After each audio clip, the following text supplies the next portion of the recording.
Sin sorpresas, eso es lo que dijo la autoridad refiriéndose al IPC, el índice de precio al consumidor del mes de enero, que estuvo en todo caso levemente por encima de las expectativas del mercado. ¿Cuánto subió la inflación en enero? 1,1% mensual. La inflación a 12 meses se ha situado en un 4,9%. Los expertos coinciden con el panorama proyectado por el Banco Central en su último IPOM, que asegura que la inflación debería moderarse solo a partir de la segunda mitad de este año. Vanessa Gajardo, buenas tardes. ¿Cómo están? Muy buenas tardes. Y claro, porque la media de los analistas consultados por el Banco Central previamente apostaban por un IPC el primer mes del año en torno a un 0,9%. Sin embargo, levemente por encima de estas expectativas del mercado se ubicó el dato publicado esta mañana por el Instituto Nacional de Estadísticas, que fue de un 1,1%, situando también lo que es la inflación a 12 meses en un 4,9%. Dato que nos acerca, ¿cierto?, a lo que anticipaba el Instituto Emisor en su último informe de política monetaria correspondiente al mes de diciembre de 2024, en que decían que la inflación llegaría a un 5% a partir de la primera mitad de 2025. Por ende, entonces, estas cifras estarían cumpliéndose. La ministra vocera de Gobierno, Aysén Echeverry, señaló que este dato no representa sorpresas y que la situación debiese regularse a partir del segundo semestre de 2025. Esta es una cifra que está dentro de los marcos de lo que esperábamos. Hay que recordar que durante enero se realizó la última alza de tarifas, un esfuerzo importante, sabemos, para las familias, se trabajó con subsidios, pero ya es la última. Esto debiese volver a su senda normal durante el año en curso. Las proyecciones que ha dado Hacienda es alrededor de un 3,5% de IPC al terminar el año. 11 de las 13 divisiones que conforman la canasta del IPC aportaron incidencias positivas a lo que fue la variación mensual del índice y 2 de ellas presentaron incidencias negativas.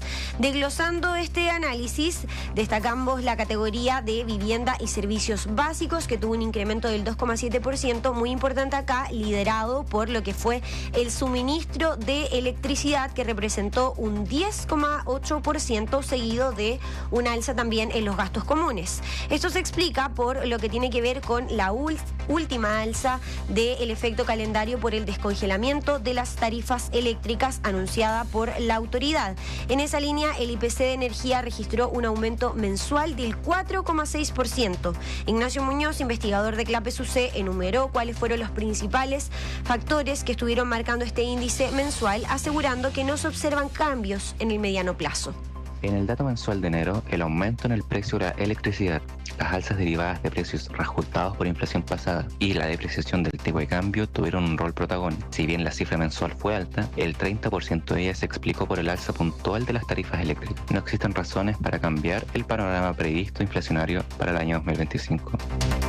Otra división que destacó con alza fue equipamiento y mantención del hogar, principalmente lo que son los artefactos eléctricos, seguido de muebles y artículos para el hogar. En tanto, el IPC de alimentos subió un 0,4% entre diciembre y enero.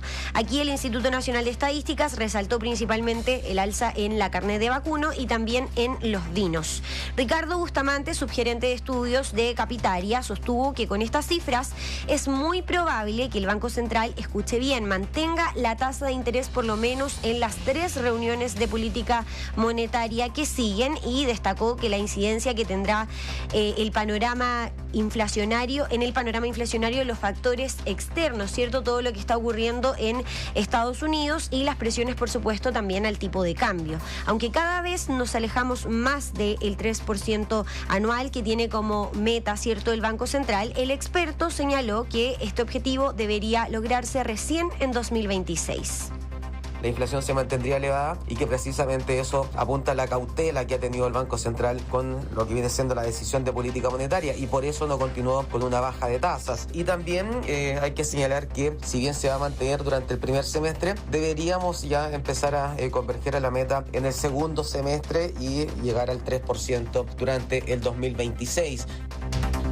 Bueno, y entre las divisiones que consignaron bajas mensuales, Nivaldo Auditores destacó seguros y servicios financieros con una caída de 1 punto porcentual, y también destacó el descenso mensual de lo que es el transporte aéreo internacional, que tuvo una caída de un 14,2%, y también por términos o factores más bien estacionales, la fruta de estación con una baja de un 9,3%. A ver, varias cosas. En primer lugar, con esta inflación, la UEF en un mes va a subir más de 420 pesos. Y dos, la inflación va a seguir golpeando, por lo tanto, a lo menos de los próximos 4 o 5 meses. Así es. Recién en el segundo semestre deberíamos empezar a ver como que la inflación ya converge a alrededor de un 4% nuevamente, para cerrar 2025 en torno al 3,6%, lo que todavía está bastante lejos, ¿cierto?, de la meta principal que tiene el Banco Central, que es de un 3%. En términos generales, el panorama inflacionario para 2025 es mucho más complejo de lo que fue el año pasado. Gracias, Vanessa. Buenas tardes.